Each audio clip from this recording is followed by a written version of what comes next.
Hello guys, welcome to the protein guy. और आज हम आपके सामने रिव्यू करने वाले हैं कूलर का। और ये कूलर ख़रीदने के पीछे मेरा एक सबसे बड़ा रीज़न था, क्योंकि जिस एरिया में मैं रहता हूँ वो नॉर्दर्न इंडिया से बिलोंग करता है। और नॉर्दर्न इंडिया में आपको पता ही होगा कि सूखी गर्मी होती है। यहाँ पे जो टेम्परेचर है वो जनरली 40 डिग्री 45 डिग्री के आसपास रहता है गर्मियों में। तो सूखी गर्मी के लिए एसी नहीं, कूलर सबसे बेस्ट रहता है, क्योंकि ये ह्यूमिडिफिकेशन का काम भी करता है। इसलिए कूलर बाय किया है। अगर आप पर्सनल कूलर देख रहे हैं या कूलर देख रहे हैं छोटे रूम के लिए, ये स्मॉल कूलर आपका मिनी एसी का काम कर सकता है। इस कूलर की कीमत है लगभग 6200 रुपीज़। इसमें एक छोटा मॉडल भी आता है जिसकी कीमत है लगभग 5700 रुपये। और अब हम इस कूलर की बात करेंगे, तो मैं आपको पहले बॉक्स से दिखा देता हूँ, फिर आपको कूलर पे लेके चलूँगा। तो इसका मॉडल का नाम है एरिका 12, एरिका 48 भी बोलते हैं इसको। और एरिका 48 इसलिए बोलते हैं क्योंकि इसमें 48 लीटर का टैंक है। तो इसमें bacteria sheet honeycomb pad technology है। कि आप सबको पता है कि हनीकॉम टेक्नोलॉजी पैड में सबसे बेस्ट टेक्नोलॉजी चल रही है अभी के टाइम पे।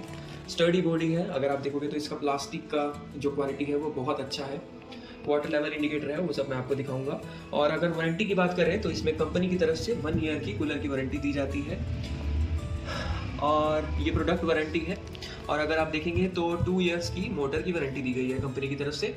और अगर मैं बॉक्स पे और कुछ देखूं तो यहाँ पे बॉक्स पे ये लिखा है कि ये सूटेबल है 250 स्क्वायर फीट एरिया के लिए। तो मैं आपको मोटा मोटी बता देता हूँ कि अगर आपका 10 बाय 10 का रूम है तो उसके लिए मेरे हिसाब से ये कंफर्टेबल रहेगा, बेस्ट रहेगा। तो अगर हम बात करें कि इसमें मीटर स्क्वायर पर आर भी लिखा है कि इतनी दूरी तक ये हवा गिरा सकता है। तो अगर हम हनीकॉम ये सब तो ठीक है। 3 वे एयर डिफ्लेक्शन है, क्योंकि इसमें हमको ऑटोमेटिक स्विंग सिस्टम मिलता है। तो ये 3 वे डिफ्लेक्शन करके हवा फेंक सकता है। तो हवा का जो डिफ्लेक्शन है वो आपको 180 डिग्री तक देखने को मिलेगा। मैं सबसे बेस्ट इसकी आपको एक चीज़ बता देता हूँ जाने से पहले, कूलर पे जाने से पहले, कि इसकी जो मोटर है वो मोटर ही मेरे को सबसे बेस्ट पार्ट लगा इसको चूज़ करने के लिए। क्योंकि इसके अंदर हमको 125 वॉट की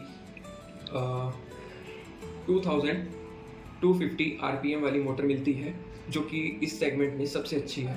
मैंने बहुत सारे कूलर देखे, उनमें 1350 आरपीएम का मोटर लगी है, बट ये सबसे बेस्ट लगा मुझे जिसमें 2250 आरपीएम की मोटर लगी है। अब हम कूलर पे आते हैं, आपको दिखाते हैं। टेन। तो ये है गाइस कूलर। तो फर्स्ट अगर आप व्यू देखेंगे तो मेरी हाइट कुछ 6 फीट है, और अगर मैं देखूं तो मुझे लगता है ये 2.5 से 3 फीट साइज़ का कूलर है। तो अगर आप देखेंगे तो यहाँ पे ये इसके वेंट्स हैं, और वेंट्स में आपको दिख जाएगा अंदर जो फैन लगा है। तो ये जो वेंट्स हैं, ये इसके जो फैंस हैं, ये जो हैं ये मैनुअल हैं।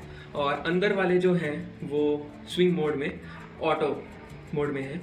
तो ये ऑटोमेटिकली स्विंग करते हैं लेफ़्ट एंड राइट।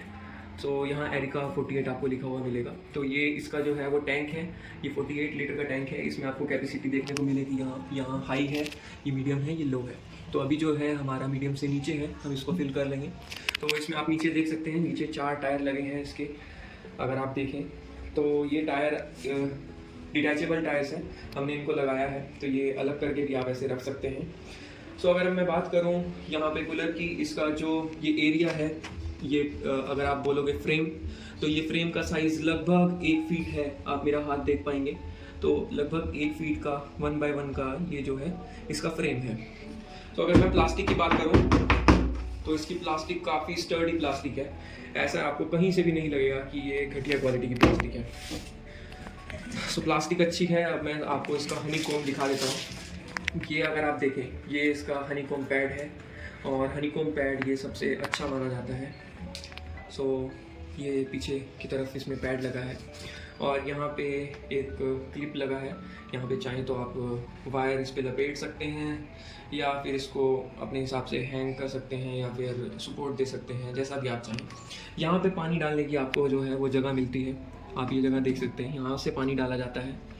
और पानी डालने के लिए एक और चीज़ है इसमें, अगर आप देखेंगे तो यहाँ पे एक होल दिया गया है, यहाँ से आप पाइप कनेक्ट करके जो है वो पानी डाल सकते हैं। और अगर आपको पीछे की साइड से इसको खोलना हो तो इसमें 9 पेंच दे रखे हैं यहाँ पे, तो इनको खोल के आप इसको इजीली रिमूव कर सकते हो। हमने लेकिन नहीं किया इसको अभी तक। तो आपको एक और फीचर के बारे में मैं इसके बताना चाहता हूँ। तो इस कूलर में हमको अगर आप नीचे देखेंगे यहाँ पे है हमारा टैंक ड्रेन सिस्टम। तो यहाँ पे जो है नीचे रबड़ लगी है, जहाँ पे मैं फिंगर दिखा रहा हूँ, तो यहाँ पे जो लगी है रबड़, अगर मैं इसको हटाता हूँ तो नीचे से पूरा पानी जो है वो ड्रेन होकर निकल जाएगा।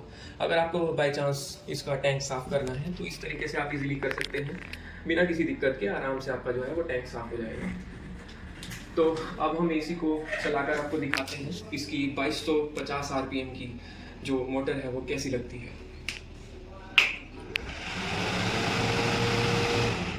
सो अगर मोड्स की बात करूँ यहाँ पे, तो मोड्स हमको यहाँ पे पंप एंड स्विंग और ओनली स्विंग मिल जाता है। तो आप चाहे तो इसको पंप पे रख लो, अगर आपको मतलब ये है कि एक जगह आपने सेट कर दिया है इसको कि उधर ही हवा आनी चाहिए, तो इसको पंप पे रख लीजिए और पंप एंड स्विंग कर सकते हैं। अगर आप 4 लोग 5 लोग एक रूम में सो रहे हैं तो पूरे रूम के लिए पंप एंड स्विंग सबसे बेस्ट रहेगा। और अगर आप चाहते हैं कि नहीं मुझे पंप नहीं यूज़ करना है, तो ओनली स्विंग का ऑप्शन भी इसमें आपको दिया गया है कंपनी की तरफ से। मैं नॉर्मली पंप यूज़ करता हूँ क्योंकि मैं चाहता हूँ अंदर वाली को एक जगह पे सेट करके इसको यूज़ किया जाए। और यहाँ पे अगर मैं देखूँ स्पीड मोड जो है वो 3 तरह के स्पीड मोड दिए गए हैं, हाई, मीडियम एंड लो।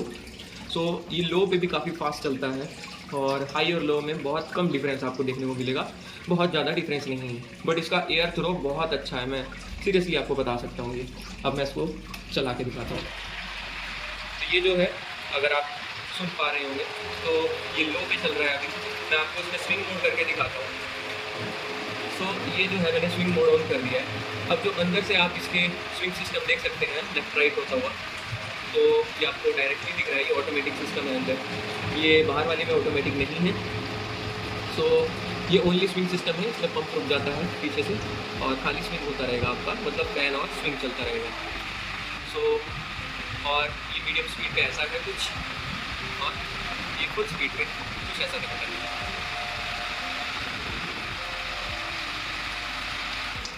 और अगर मैं गाइस आपको ओवरव्यू मतलब दूं इसका, तो फ़ैन की खाली आवाज़ है और पीछे जो पानी गिर रहा है उसकी आवाज़ है। इसके अलावा इसमें कोई भी थर्ड पार्टी नॉइज़ नहीं है।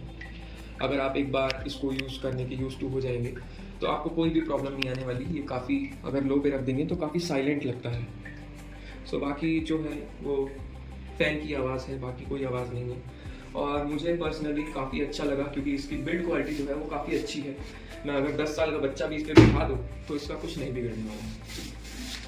ये था गाइस आज की वीडियो में। अगर आपको अच्छा लगे, और मैं एक और चीज़ यहाँ पे बता देता हूँ, कुछ लोग को वायर अगर देखनी हो तो ये वायर लगभग 1.5 मीटर की वायर है जी, 1.5 मीटर की वायर है। बाकी आप इसका विजुअल देख ही चुके हैं। ठीक है गाइस, मिलते हैं आपसे फिर एक नई वीडियो में, तब तक के लिए टाटा गुड बाय।